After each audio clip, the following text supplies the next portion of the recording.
Hi, I'm Resident of Collinwood. I'm here to continue my read-along review of the Dark Shadows Daybook Unbound. I'm laughing at myself because I just messed up my opening prior to this. Oh, good times, good times. Episode 9, I'm here to continue my read-along of the Dark Shadows Daybook Unbound. Episode 960. How is Chris Jennings the key to Bruno's plan for world domination? Ask the talkative zombie, Bruno. Michael Stroker. Jeb is increasingly smitten with the notion of human life. Bruno takes this as a cue plan, his eventual plan to replace Jeb as the Leviathan leader. All he needs to do now is chain up Chris Jennings, trick Jeb into getting locked into a room with him, and then wait for the full moon. High School Confidential captures two Zeitgeist at once. And I'm not sure if they agree, fuse, or simply enjoy a cool, smooth cigarette and agree never to talk about it. Russ Tamblyn has that effect. He's either hipper than The Room, Babylon 5, only thinks he's hipper than The Room, The Haunting, or doesn't even date the limiting scene of calling it a room. Man, because all that's about walls and not a framework for windows. Dig Twin Peaks. Did you notice how forced and awkward that was coming from me? I could never get it off the ground. Not one bit, and there's only one thing more painful than a square guy in a world of cool, and that's a square guy in a world of cool. Who thinks he's passing? It's one of the reasons why Spider Man 3 is so painful.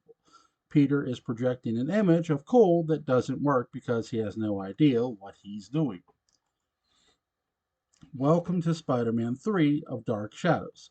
Leviathan Prime, aka the Russ Tamblyn of the series. To me, being the Russ Tamblyn of anything would beat a GBE after my name would after my name every time. I hate to say that I love this uncomfortable foray into modern culture by Dark Shadows, but it's marvelously illustrative of how impossible it became for establishment media to keep up with any kind of youth oriented culture or fashion. One of the fascinating elements of the series is its display of the culture numbness.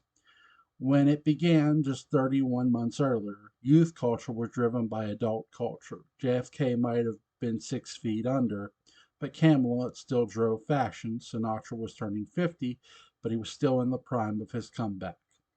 James Bond was a colossus, and the man kept snappy and wore a suit. 31 months earlier, Burke and Joe defined angry, kinda, youth on the show. Of course, the arrival of middle aged Barnabas skewed the show's chronological compass even further away from youth culture. Kicking those long hair rockabilly yeah yeah types to the back seat and letting the Canadian drive. Quentin's arrival shakes it up a bit, but you're only going to get so much hipness from a West Virginia boy with a PhD. Don't get me wrong, David Selby goes far beyond human conceptions of cool. But that's the point. I'm not sure that mattered as much as it did even a year before. Maybe it didn't matter at all for youth appeal. But someone thought it did because we get Jeb and Bruno, and what results is a show by middle aged writers in youth drag. Now we don't get Charles Napier cracking his knuckles and jumping for joy because he has a new lease on life for William Malloy. But we get Jeb, Bruno, hair higher than Joan Bennett's, and a lot of people calling each other man. Meanwhile, the now zombified Sheriff Davenport staggers away with the episode far more interesting and talkative as a zombie than he was before, proving that nothing's cooler than room temperature in Collinsport. That's my takeaway from this episode. A platonic orgy of male unbonding with no Barnabas and no Quentin. There's not a lot for Jeb to push against except for Bruno. Bruno shows a plucky knack for class mobility when he proposes to himself that he, Bruno, a human, would nevertheless be the ideal next leader for a race of timeless immortals, so vast and ancient, they have flecks of gold on their dental floss. We can't deny that Jeb wants to be boss as much as have the freedom of one.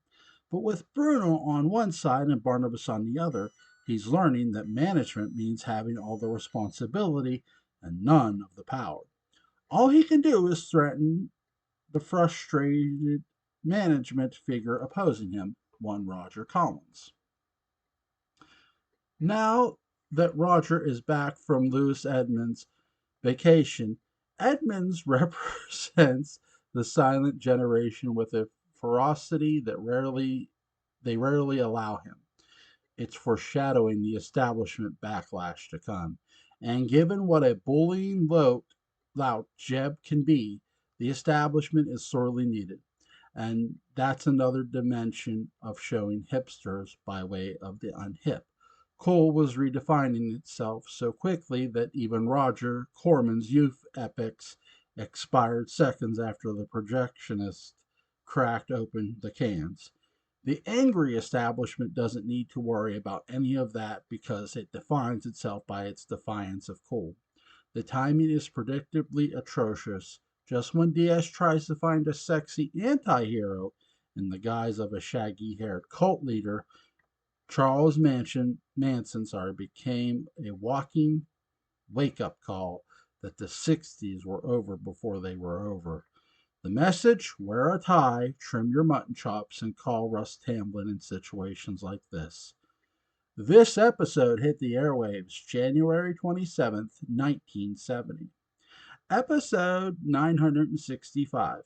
When zombies seal Quentin in a coffin, Barnabas knows that love must be in the air. It's a very Valentine's Dark Shadows, but will a wedding spoil the fun? With Barnabas and Jeb, this much fun just can't be legal. Nicholas Blair, Humpert Allen Ostrada. Jeb goes from burying Quentin alive to kidnapping Julia. He wants to be human, although at the same time, Nicholas Blair prepares a wedding ceremony that will end with Carolyn being turned into a Leviathan. However, the satanic secret agent is double crossed with when Jeb recruits Barnabas to usher Carolyn away from the Leviathan altar as he destroys the Mega Box. For a lot of us, Dark Shadows is the only soap opera we will ever watch, given that I am amazed at my capacity to see the storytelling as a stunt. Because it's not storytelling, it's anti storytelling. Storytelling is about getting to a catharsis. These people learn in their lesson. A few of them die, and the rest of us go home to watch Benny Hill. That's how this is supposed to go. But a soap opera can't end. It's like that. It's like Data playing straight at Jim. The point isn't to win. The point is just to keep playing. It's a narrative shepherd tone, continuously descending as it slips in new beginnings, destined destined to also descend, so that's great. Let's take a moment to appreciate that before admitting that it can also drive you a little crazy after a while. And then there's an episode like this. Boom, over, done, nothing left but a wedding, the death of Sky Rumson, and that embarrassing shadow curse that we really don't talk about with strangers. Yeah, that's something I think I haven't covered here on this channel either. Um, I might have to cover it after this. You could just feel the massive satisfaction that rolls off of it for everyone involved. Mark your calendar with the red pen that the show only needs about 2 or 3 times a year. Something actually happens. Today, Wonder Team Action Force goes to work, and they end the Leviathan storyline with a beautifully baffling abruptness that perfectly matches its beginning. It's like a battle of the network stars, where every contestant is Robert Conrad. There's an honestly giddy disregard for consequences to be appreciated, both by the characters and by the producers of the show. The heroes recklessly attack an ancient relic that sizzles with powers none of them understand. The only person who has an inkling of what it means is Nicholas Blair. And when they break the box, he runs like hell. The rest of them just shrug and book a wedding. The zany ending is a relief for the writers, also because they're having too much fun. Laura's death wasn't this much fun now, was it? See? The very fact that the story can end so extra plus double quick, with Jeb doing a 180 without even changing lanes, says it all. Best to just get it over with and pretend it didn't happen. And they keep the good part in the divorce with the Leviathans. They make sure they get custody of Christopher. Yeah, they get custody of Jeb. You know what? Um, Basically, for those who don't know what that means, Christopher Pennock's going to stick around. Not as Jeb, though, because none of this is about him.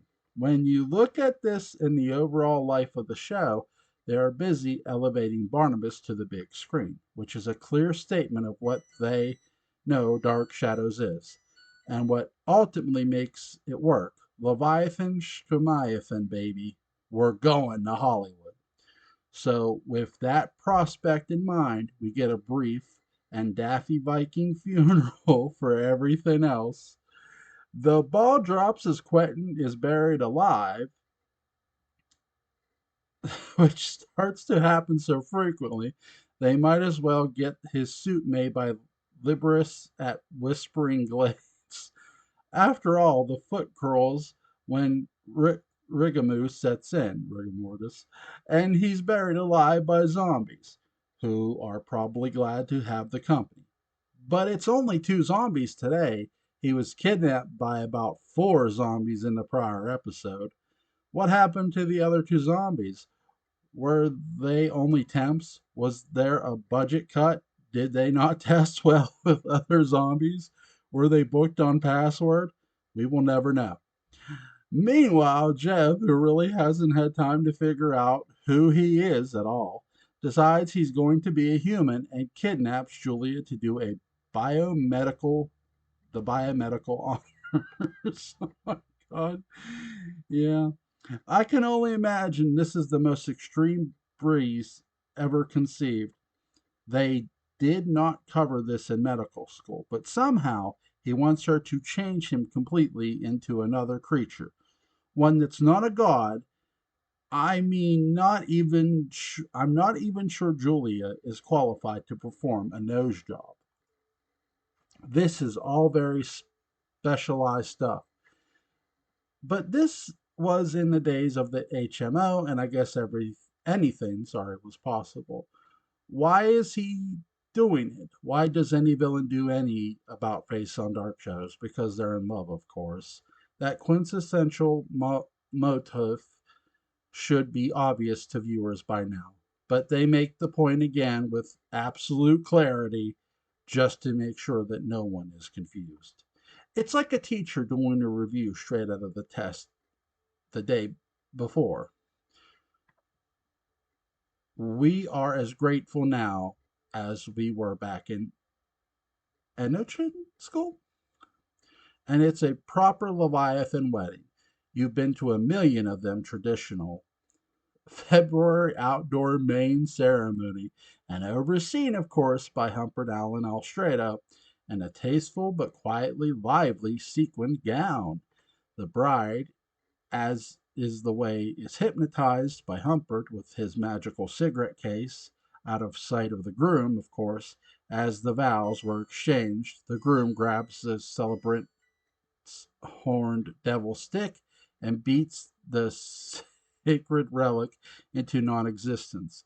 As Barnabas ushers the bride away to help him finish 30 pounds of deviled eggs that the two missing zombies were supposed to make and have plated as the reception began, but they are nowhere to be seen, which is why you hire licensed caterers for these things and not the first zombies. you see hanging around the parking lot of Home Depot at 6 a.m.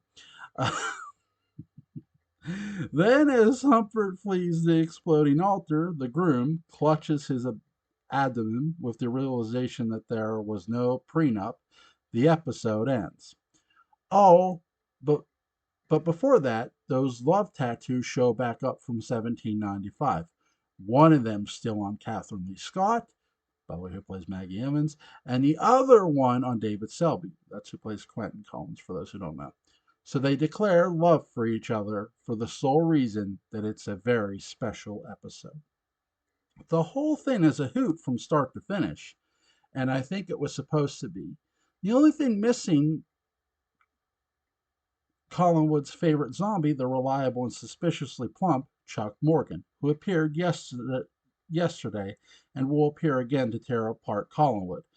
A few months down the road, I suspect his fellow actors on the show signed a petition to get him temporarily banned because they knew he would have emerged as the real star.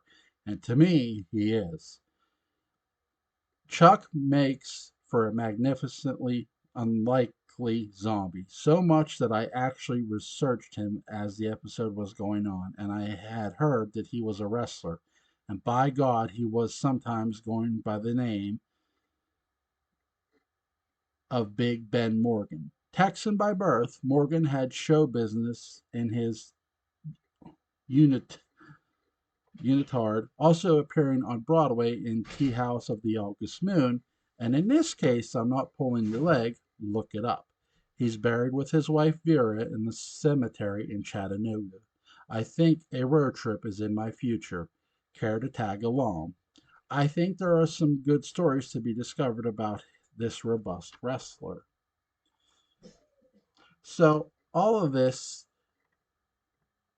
and a Texas wrestler too. Maybe this is a high point of the series in the worlds of my academic professor, the guy who made you think or sink.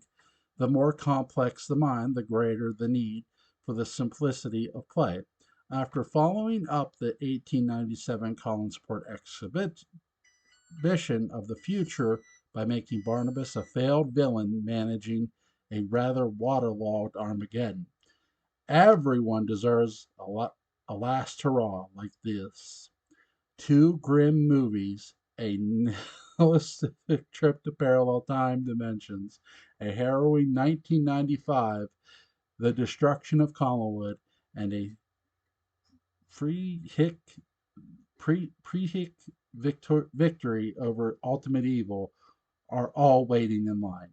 This episode hit the airwaves on March 6th, 1970.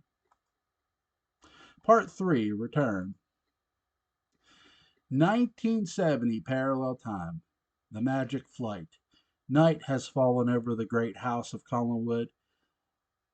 Will House of Dark While House of Dark Shadows was being filmed, the show went on. Why not in a parallel dimension, accessed by an unused room in a sealed off wing? Why not indeed? Let's wrap up the Leviathans first. Episode 980. Be careful what you wish for, Barnabas Collins. You might get it when the parallel time room takes you on a one-way trip into another dimension. Sky Rumson, Jeffrey Scott. A desperate Sky Rumson's gambit fails in the effort. Jeb plunges off Widow's Hill. Carolyn plunges into depression and Barnabas forces Sky to shoot himself. With the danger past, Barnabas is no longer distracted from the desperate pains of bloodlust. And a last-ditch hope that the rules will be different for him, in parallel time, Barnabas explores the mysterious portal once more and finds himself trapped there. Have you ever had the experience of watching a scene on the show, finding it well acted and dramatically compelling about matters that are critical to the characters, but when it was all over, you'll be damned if you can remember what happened?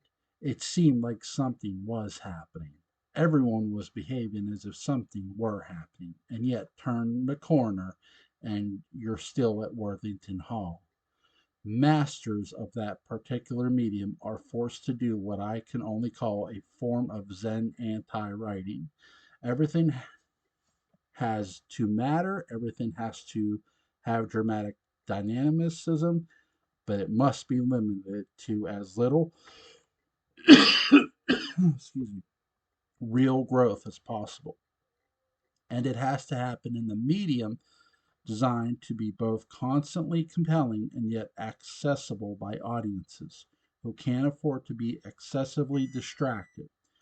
They've got ham salad to grind out by 5:30 and still have to give the kids a shot or two of Benadryl before you know who gets home. Okay, you can't say that nothing happens, but what is it exactly? This strange chemistry is the reason that we can't stop watching a soap opera once it begins resonating with us. Why is it so familiar, that unlikely fusion of constant tension wrapped up in the frustration amber of inherited resembles daily life closer than any form of art that comes to mind. Even Dark Shadows, maybe especially Dark Shadows. We spend weeks and months waiting for some sort of inevitable change. When it happens, as it does in reality, it transpires with a blink, punishing swiftness. It's always satisfying, and yet it never quite lives up to our expectations. Sometimes it's better. In fact, it often shames the impulsive of having expectations by exceeding them, while falling just short enough to keep us watching. Characters on soap operas see the resolution as the end of their problems. We know that they serve to usher in new ones to writers and producers. They represent opportunities, and for the writers and producers of Dark Shadows, they represent the possibility to electrify the culture itself. The saturation of Barnabas and Quentin into the Zeitgeist proves my point. Creating them created inadvertent cultural power for the producers, and with that came the pressure to sustain it, to top it, to remain on the culture vanguard, and through the injection of novelty, often through novel actors, shield themselves from the power of performers to see themselves as indispensable. Everything after Barnabas, it's safe to say, was an attempt to recreate that success. It's easy to evaluate that success or failure based on how storylines resolve themselves.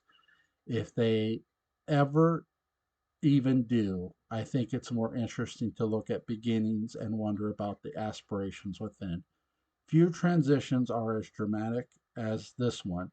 Ultimately, few will be as strangely permanent. Sky Rumson is gone. Barnabas doesn't even bother to bite him. If he enslaved Rumson as his blood bond servant, he wouldn't exactly be a familiar worth bragging about. Sky would probably knock on Barnabas's coffin multiple times a day, asking for a glass of water or warning him that they sent a new milkman. Letting go of Sky Rumson's small potatoes, we must concede that Jeb is gone as well. It's not like the show didn't give the character a fair shake. His storyline kept going even after the primary threat presented by it was over for weeks. As much as they tried, Jeb never took off like Quentin or Barnabas. I sincerely wonder what Dark Shadows would have looked like if Jeb had been as popular as the Collins cousins. Would they have needed parallel time to cover shooting the movie? Could they have afforded to go at all? From a certain perspective, parallel time is the boldest and most awkwardly optimistic piece of storytelling on the show, designed to please fans while taking away all of the characters with enough saturation to carry an unprecedented feature film. But what if it were potentially more? I have every confidence that the production team looked at Jeb with hope. After 2 years of dizzying success, was anything outside the realm of possibility? And if not Jeb, then parallel time. Yes, they had every reason to believe that Parallel Time could be a success. Also, why not? They had already done it once in many ways. 1897 is a parallel time story. It reflects a member of the early, more successful plot elements of the classic period, but with the confidence and swagger of a show that knows what it's doing. Dark Shadows could have easily continued in 1897, and although everyone would be curious about the events taking place in the present, they were hardly bereft of pure DS entertainment. Among other things, its Dark Shadows the way it could have been had Dan Curtis known what he could get away with. After the mixed reception of Leviathan arc, perhaps the team wondered if they should have stayed with the better mousetrap of 1897. Perhaps this upcoming storyline is a way to correct the mistake, if only metaphorically. It feels as if the writers are yet again playing their own Monday morning quarterbacks by recreating the show based on even more of what has defined success. This means leaving something behind, the prospect of a successful introduction to parallel time. Explains a number of the more controversial choices of the movie. What kind of film kills off most of its major characters? Maybe one that is preparing audiences for the idea that Dark Shadows can continue without those characters. Obviously, the film universe and the television universe are two separate things. So we are speaking symbolically, not literally. Imagine that Parallel Time had been a roaring success by the film's release. The franchise would stand redefined. Could Parallel Time have become the series' new home in a post Vicky universe? Anything is possible. The potential success of Parallel Time was not in its novel concept. No one speaks of it in the same breath as Mirror Mirror. Its strength simply lies in its freedom to rewrite the rules, but with tried and true elements that they had discovered rather than has points of pre-production speculation. David Selby is a success, so why not make him the lead of the household?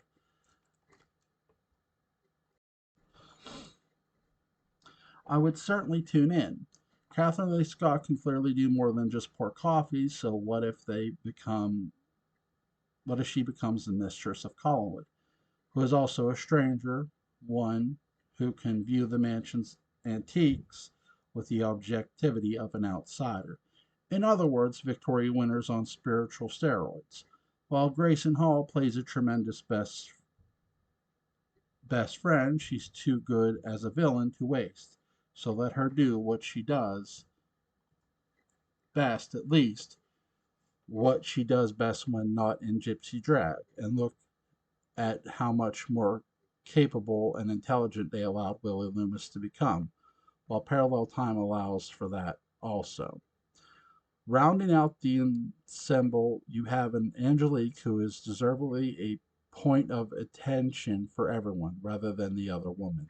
After all, they had seen exactly what Laura Parker could do, so why not make the spotlight even brighter? It may have been intended as more than a placeholder in the Dark Shadow saga. Sorry. It feels like a further refinement of marvelous elements they discovered while getting there, and conveniently, you have your most popular character just waiting to be released. Why consider this? None of this happened, of course. Parallel Time was not a Barnabas nor Quentin level success. Neither were the Leviathans. But look at these storylines based on their potential as well as their delivery. Because at this point, it was all about potential. If you've never seen the show, this might be objectively evaluated as the start of the next big thing. When it's not that, it gives the rest of us a greater reason to sit back and reflect on what really made Dark Shadows at its best work. This episode hit the airways March 27th, 1970. This next one is notably light. It was one of the first written as the reality of the quarantine was really setting in. I tried to keep it beyond because God only knew where things were going. Wallace and I attempted to keep a watch through of the series going in those early days, but like everything else in the dystopian novel called reality, it fell apart. Clearly, Damien B. Arthurian pantsuit was made of stronger stuff. Episode 944. When Quentin encounters the specter of Damien Edwards, do Ange- does do Angelique's former lovers stand a ghost of a chance at keeping it together? Trask, Jerry Lacey. Quentin is shocked when the ghost of Angelique's former friend, Damien Edwards, begins dripping blood around Collinwood. Trask the butler and Bruno barely maintain their composure when informed of the manifestation. 4 years ago, this was day two of the Daybook, and it was a significantly different animal. It was a good call on Wallace's part several months later to limit me to just one episode a day over the years. I went from little to say about an episode to sometimes an embarrassing abundant.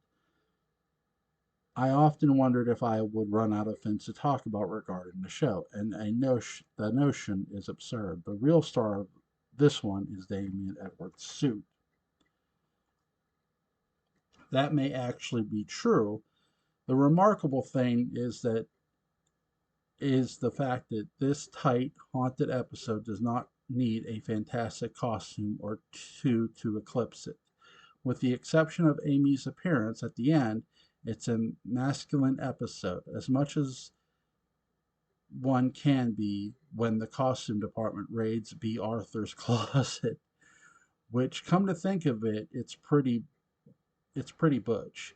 At my point is approved, all seriousness aside. It's all about men dealing with the ghost of a man, all in the shadow of a woman who drove everyone to the brink of distraction, or worse.